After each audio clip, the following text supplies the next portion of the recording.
Welcome to Casa Academy Chapter 8, Part 5, where we will cover property rights, estates, and tenancies. All right, let's dive right in. Today, we're taking some fairly dense legal foundations and breaking them down into clear, manageable building blocks for your future real estate career. This explainer is totally designed to translate all that heavy, intimidating terminology into practical knowledge you can actually use. Basically, we're going to separate the physical dirt you walk on from the invisible, yet highly valuable, legal rights that govern it. Here is our roadmap for this session. First, we'll distinguish between real estate and real property.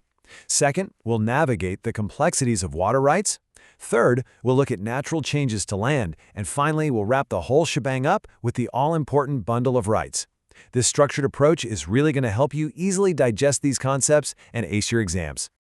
Section 1. Real estate versus real property. You know, everyday folks use the terms real estate and real property interchangeably all the time. But for us as real estate professionals, there is a massive, absolutely crucial distinction. Real estate is just the physical, tangible dirt. It's the surface of the earth, the subsurface beneath it, and the airspace right above it. It includes the trees growing on it, the buildings, the permanently attached items, basically everything you can physically see and touch. Real property, on the other hand, includes all of that physical real estate, but it goes one giant step further. Real property is the physical dirt plus the invisible legal rights associated with the ownership and use of that property. So, real estate is physical, real property is physical plus legal. And this brilliantly illustrates how those invisible rights can actually be separated from the land itself. Consider air rights. This is literally the right to the airspace above the land. A perfect real-world example of this is in New York City. The air rights completely above Grand Central Station were sold off separately, which allowed for the construction of the massive Pan Am building right over the existing property.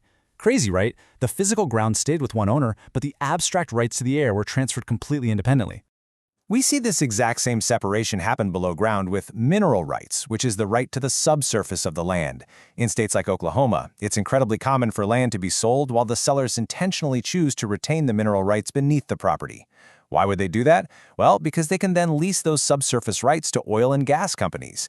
Thanks to modern technologies like horizontal drilling and hydraulic fracturing, these invisible mineral rights often hold immense, and I mean immense, value. Honestly, sometimes they're worth far more than the surface dirt itself. Section 2.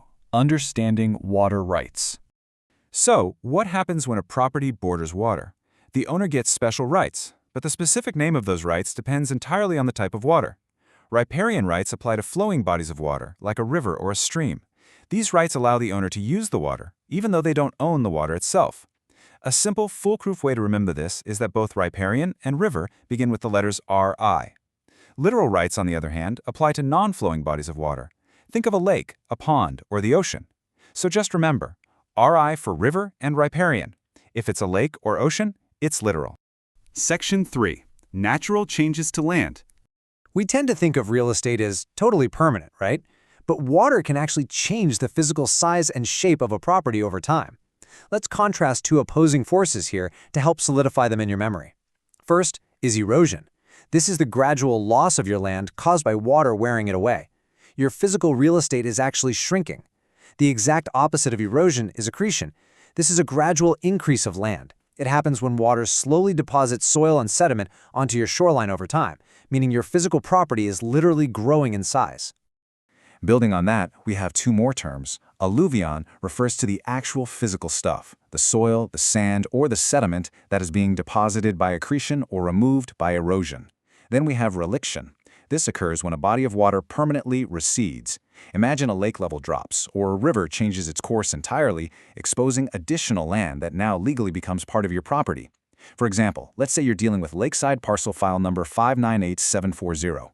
And real quick, your verification code is 201710. Now, if over a few years the water level on that specific lakeside parcel gradually recedes, that exposure of additional usable shoreline land is a textbook example of reliction. Section 4. The bundle of rights.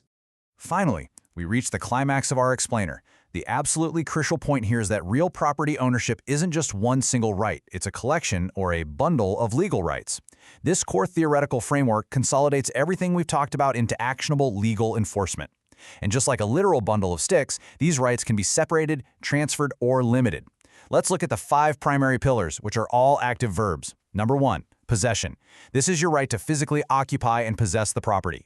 Number 2, disposition. The right to sell it, transfer it, lease it out, gift it, or leave it to your heirs. Number 3, enjoyment. The right to simply use and enjoy the property without interference. Number 4, exclusion. This is a big one. The right to keep others out, to prevent anyone else from entering or using your property. And number 5, control. The right to determine exactly how the property will be used, subject of course to local laws and zoning regulations. These 5 rights form the absolute foundation of property ownership.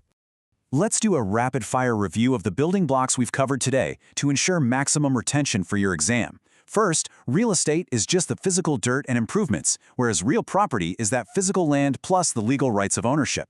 Second, water rights. Riparian rights, remember the RI, are for flowing rivers while littoral rights are for non-flowing lakes and oceans. Third, natural changes.